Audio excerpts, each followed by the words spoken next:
Here's a question. When you're designing serial links, how do you verify your channels before fab out?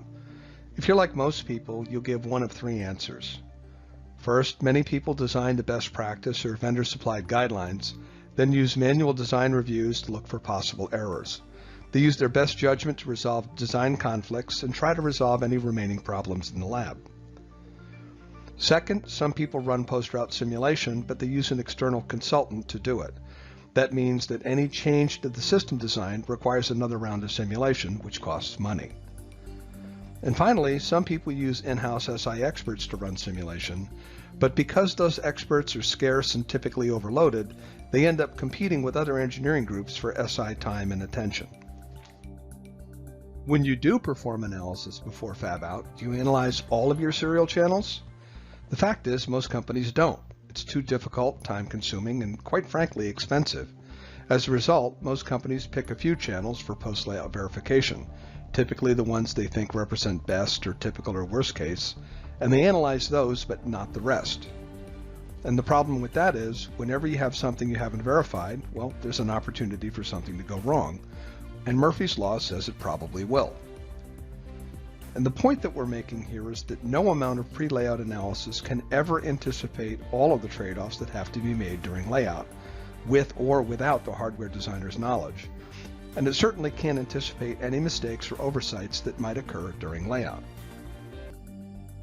So now the question becomes, what if you could analyze all of the serial channels in your design for standards compliance overnight, get a report that told you which channels passed or failed and by how much, run analysis without needing vendor IBIS AMI models, run an automated process that provided 3D electromagnetic modeling accuracy but without having to be an SI expert, and use the computer hardware you already have by offloading compute-intensive tasks to the cloud.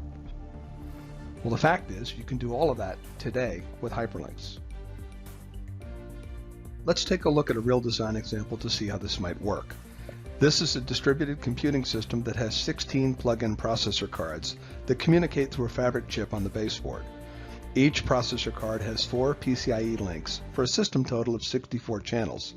The total net lengths range from 10 to 37 inches. When we connect all 17 of the boards, we have about 17,000 nets, 90,000 pins, and 135,000 vias, so it's a fairly complex system. But with HyperLynx, we can verify all of these serial links for protocol compliance automatically overnight. The report that gets produced shows us whether each link passed or failed and by how much. Here we can see several links are failing the eye width check in this version of the design, and we can dig in deeper to see eye diagrams, recommended equalization settings, channel characteristics like loss and impedance, jitter behavior, and lots more, all from that report, all without having to rerun simulations.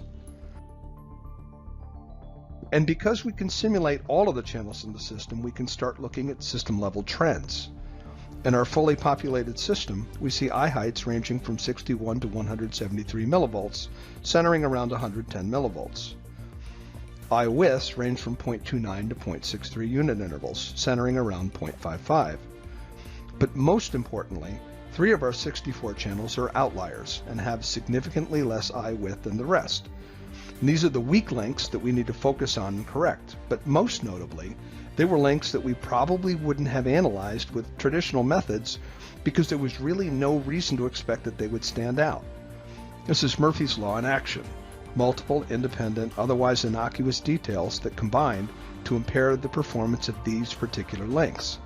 But because we were able to find the problems early, we could correct them without any real impact to our project schedule.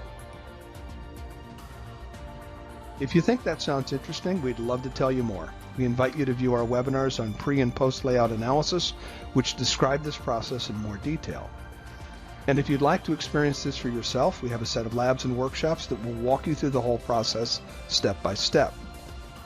But most importantly, if you think any of this sounds too good to be true, we'd love the opportunity to prove it to you. Thanks for listening.